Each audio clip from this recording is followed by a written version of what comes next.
आज मेरे को आईफोन को यूज करते हुए 2 साल हो गए हैं, लेकिन फिर भी मैं इसे कभी अपना प्राइमरी फोन बनाने की नहीं सोचता। और ऐसा नहीं है कि ये बुरा है, इसमें छोटी छोटी ऐसी कमियां हैं जो मैं इग्नोर नहीं कर सकता। अब अगर आप भी एंड्रॉइड से आईफोन में जाने के सपने देखते हो तो ये वीडियो आपके बहुत काम आएगी। बेसिक सी चीज से शुरू करते हैं जो लास्ट आईफोन इवेंट में एप्पल ने चुपके से अनाउंस करी थी। इन्होंने वीडियो बनाते टाइम ये लेजेंडरी पॉज वाला बटन ऐड कर दिया है और अच्छी बात है, लोग बहुत टाइम से इसकी डिमांड भी कर रहे थे। बट गेस व्हाट, ये ऑप्शन आपको नॉर्मल वीडियो में मिलता है।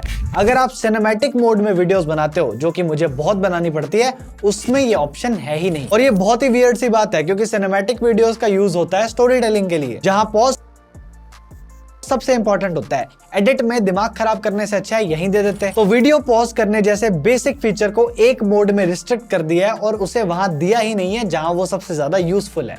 वाह, एक जगह और डाल देते तो कोई जोर थोड़ी ना आ रहा था। बट चलो, आपने जैसे भी करके एक लंबी सी वीडियो बना ली। अब अगर आपको उसे कहीं शेयर करना पड़ गया, आपके पसीने निकल जाएंगे, क्योंकि कई बार जब आप iOS में वीडियो शेयर करते हो तो ये प्रिपेयरिंग वाली विंडो आती है और कभी तो ये 1 मिनट में प्रिपेयर कर लेगा, लेकिन कई बार इसमें सदियां लग जाती हैं, 10-10 मिनट लग जाते हैं इस चीज को होने में। इतने में तो मैं एक रील को 2 बार और शूट कर लूंगा। और ऐसा नहीं है कि आप SSD जोड़ के फाइल मैनेजर से कॉपी कर लोगे ना, फाइल मैनेजर में फोटोज है ही नहीं। भले ही ये प्रिपेयरिंग हमेशा नहीं होती, लेकिन जब भी ये होती है आप इस स्टेप को स्किप नहीं कर सकते, आपको इससे जूझना ही पड़ेगा। और ऐसा बिल्कुल मत सोच लेना कि जब ये प्रिपेयरिंग कर रहा होगा आप कुछ और कर लो ना, यहाँ बैकग्राउंड में कुछ नहीं होता। जितनी देर प्रिपेयरिंग चलेगी आपको उतनी देर कंटिन्यूअसली स्क्रीन को घूरना पड़ेगा। ये शेयरिंग का हो गया। अब मान लो आपको इस फाइल को अपलोड करना है, तो एंड्रॉइड में आप अपलोड पे लगा के बैकग्राउंड में कुछ और करने लगते हो, यहाँ नहीं होता। जैसे ये 1 GB की फाइल है, ये अगर मुझे गूगल ड्राइव पे डालनी है तो मुझे स्क्रीन को तब तक घूरना पड़ेगा जब तक ये अपलोड नहीं होती। बीच में अगर मैं इधर उधर हो गया तो बहुत हाई चांसेस है कि अपलोड फेल हो जाएगा। और ऐसा नहीं है कि ये सिर्फ ड्राइव पे है, इंस्टा स्टोरी, पोस्ट, व्हाट्सएप का कोई मीडिया हो गया, हर जगह ये दिक्कत है। और ऐसा थोड़ी है कि ये जादू अपलोड के टाइम होता है। अगर आप टेलीग्राम से कुछ डाउनलोड करते हो और आप स्क्रीन को घूरोगे नहीं तो वो डाउनलोड नहीं होगा। यानी कि इन जनरल सोशल मीडिया पे अगर आपको फाइल अपलोड या डाउनलोड करनी पड़ जाए तो उसको बस चालू करके छोड़ दो। बैकग्राउंड में अगर कुछ और करने चले गए तो आईफोन को लगता है कि ये बंदा अपलोड को लेके सीरियस ही नहीं है, बंद कर देता हूँ। हर साल एप्पल अपने प्रोसेसर में परफॉर्मेंस को इतना बड़ा जंप देता है, लेकिन वो हर साल वेस्ट ही जा रहा है क्योंकि एक सिंपल फाइल अपलोड करने में इसकी बेबी सिटिंग करनी पड़ रही है। अगला, मेरे को iOS के कीबोर्ड से ना बहुत दिक्कत है। जैसे एंड्रॉइड में अगर आप कुछ लिख रहे हो और आपने स्पेलिंग मिस्टेक कर दी, आप सीधा वहां टैप करो, फिक्स कर लो। आईफोन में ये होता है, लेकिन आपको इस कर्सर को प्रॉपर्ली अलाइन करना पड़ता है, जो कि बड़ा फ्रस्ट्रेटिंग है। मैं यहाँ पे कोई मून लैंडिंग करा रहा हूँ जो उसको बिल्कुल ऐसे सटीक करके बिठाऊंगा। बट चलो, एक बार को हम इसको झेल लेंगे क्योंकि आदत पड़ जाएगी ना। लेकिन इसका एक लेवल और है, क्योंकि कैलकुलेटर ऐप में आप ये भी नहीं कर सकते। यहाँ पे एक बार आपने अगर बड़ा सा नंबर गलत डाल दिया तो आपको वहां तक के सारे डिजिट्स को इरेज करके उसको फिक्स करके दोबारा टाइप करना पड़ेगा। एक बेसिक कैलकुलेटर की बात हो रही है। आगे बढ़ते हैं। जब भी लोग कहते हैं कि आईफोन में एड्स नहीं आती, सच है, नहीं आती, लेकिन जिस तरीके से ये आपको iCloud लेने के लिए फोर्स करता है बहुत डेस्परेट लगता है। जैसे मान लो आप अपने फोटोज के बैकअप के लिए गूगल फोटोज यूज कर रहे हो, तो एंड्रॉइड में जब भी आपको कोई फोटो को बैकअप करना होता है आप शेयर करोगे और यहाँ पे फोटोज का ऑप्शन सिलेक्ट करके बैकअप हो जाएगा। बट आईफोन में शेयर दबाने के बाद गूगल फोटोज का ऑप्शन ही नहीं है। यहाँ आपको गूगल मैप्स तक दिख जाएगा लेकिन फोटोज नहीं है। आपको इसके लिए गूगल फोटोज में जाना पड़ेगा, फिर फोटो को ढूंढ के उसके बाद बैकअप का बटन दबेगा। और ऐसा इसलिए किया गया है ताकि आप iCloud यूज करो, ना कि गूगल फोटोज। और iCloud में ये इंटेंशनली 5 GB फ्री स्पेस देते हैं, जिसमें ये iOS बैकअप को बाय डिफॉल्ट ऑन रखेंगे। इसे आपको अलग से बंद करना पड़ेगा। और अगर आपका व्हाट्सएप बैकअप साइज बड़ा है फिर तो आपको iCloud लेना ही पड़ेगा, नहीं तो आपकी व्हाट्सएप कभी भी खाली हो सकती है। तो एप्पल एड्स थोड़ी ना दिखाता है, वो आपको सीधा बोलता है बैकअप चाहिए, ला 75 रुपए दे। नेक्स्ट है नोटिफिकेशन कंट्रोल। अब देखो, मैं बहुत पुराने जमाने का आदमी हूँ, मुझे फोकस रहना पसंद है, लेकिन इसके रहते मैं ये नहीं कर सकता क्योंकि अगर मैंने इसमें जोमेटो डाला है तो वो मेरे को सारे दिन नोटिफिकेशंस भेजता है। 25% off, try our new butter chicken, गर गर गर, that's your stomach making noises, कुछ भी मतलब। अब अगर साइलेंट कर दिया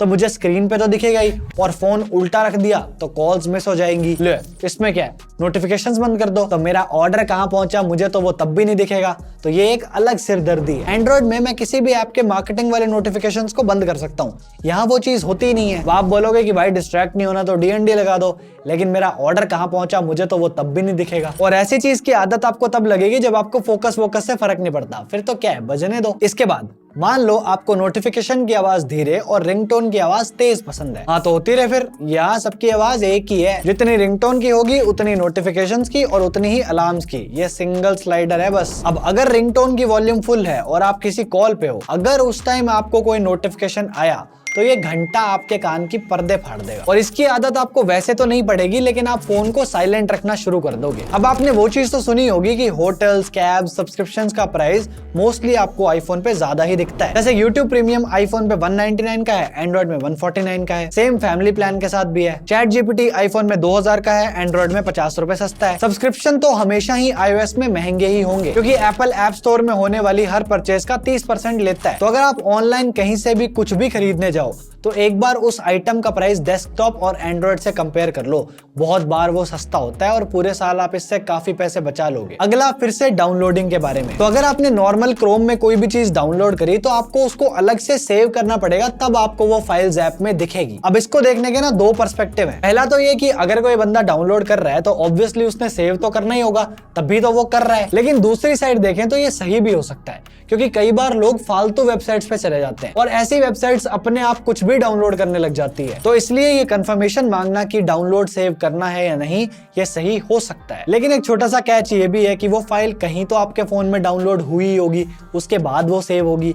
तो ये कितना सेफ है पता नहीं, बट चलो मान लेते हैं। हालांकि इसका एक बेटर तरीका ये हो सकता है कि सेव करने की परमिशन की जगह डाउनलोड की परमिशन मांग ले, ताकि रैंडम फाइल्स अगर डाउनलोड होना भी चाहे तो आपकी कंफर्मेशन के बिना ना हो। नेक्स्ट इज लिक्विड ग्लास, और ये थोड़ा सब्जेक्टिव है। अब किसी को तो ये बहुत पसंद आया है, बट ऑनेस्टली ये दिखने में सुंदर है, but functionality wise it's bad. And अब एप्पल को भी ये चीज पता है, इसलिए एप्पल ने अभी तक जितने बीटा अपडेट्स दिए हैं उसमें इन्होंने लिक्विड ग्लास इफेक्ट को कम ही किया है। एंड ये चीज ना बड़ी वियर्ड सी है, क्योंकि एप्पल जैसी कंपनी जो अपने फोन को कहती है इट जस्ट वर्क्स, वो जब ऐसा करते हैं ना तो समझ में नहीं आता। मतलब जहां इसे वर्ल्ड वाइड क्रिटिसिज्म मिल रहा है, एप्पल के किसी भी सीनियर अथॉरिटी के दिमाग में ये नहीं आया कि it's a bad idea and we should not do it. Next, iPhone के बैक जेस्चर को लेके भी लोग काफी दिक्कतें बताते हैं, एंड इसमें भी मैं आपके सामने दो पर्सपेक्टिव रखता हूँ। पहला तो ये कि हाँ भाई प्रॉब्लम है, किसी ऐप में ये जेस्चर काम करता है, किसी में ऊपर क्रॉस आता है, किसी में राइट में आ जाता है, तो ये बहुत इनकंसिस्टेंट है। सो प्रॉब्लम तो जेन्युइन है। लेकिन इसकी एक दूसरी साइड आप नोटिस करना,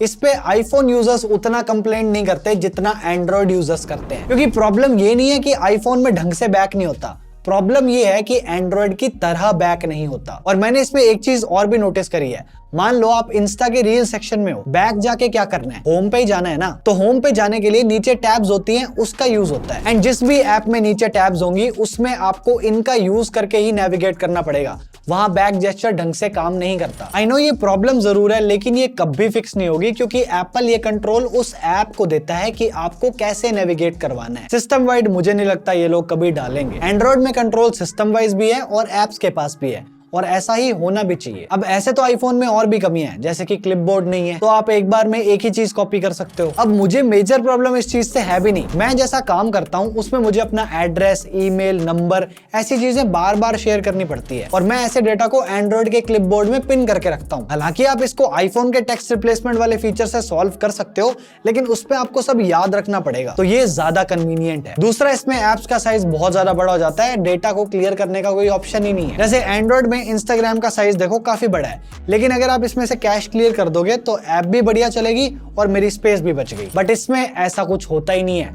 आपको ऐप डिलीट करनी पड़ेगी, दोबारा इंस्टॉल करनी पड़ेगी, दोबारा लॉग इन करना पड़ेगा। किस लिए? 10 दिन बाद आपकी स्पेस दोबारा उतनी भर जाएगी। कीबोर्ड में डेडिकेटेड नंबर रो नहीं है, और इनकी ग्लाइड टाइपिंग बहुत बेकार है, और इनके डायलर में सभी प्लेटफॉर्म की सारी कॉल्स एक ही जगह दिखती है, जिससे ये रैंडम मेस बन जाती है। अगर आपको कोई नोटिफिकेशन आई तो आप उसे डिसमिस नहीं कर सकते, पहले आपको इसे ऊपर करना पड़ेगा, फिर नोटिफिकेशन सेंटर को नीचे करना पड़ेगा, फिर आप स्वाइप कर सकते हो। इसमें एक स्वाइप का काम 3 स्टेप्स में होता है, और भी बहुत है। एक स्टेप में वाईफाई बंद नहीं होता, लॉक स्क्रीन और होम स्क्रीन के लिए अलग अलग कॉल स्क्रीन आती है। ये सब कुछ इतना बेसिक है कि ये सब ना होना एक मॉडर्न स्मार्टफोन की बेइज्जती है। ऐसे तो ये फोन बहुत अच्छा है, कितना अच्छा है वो आप मेरे इस लॉन्ग टर्म रिव्यू में जाके देख सकते हो। बस इन सारी प्रॉब्लम्स की वजह से मैं इस पे स्विच नहीं कर सकता। बस यही था, मेरा आज का हो गया। This is it from my side. Thank you so much for watching. I am Devanshu and I am on leave till the next one. Bye bye.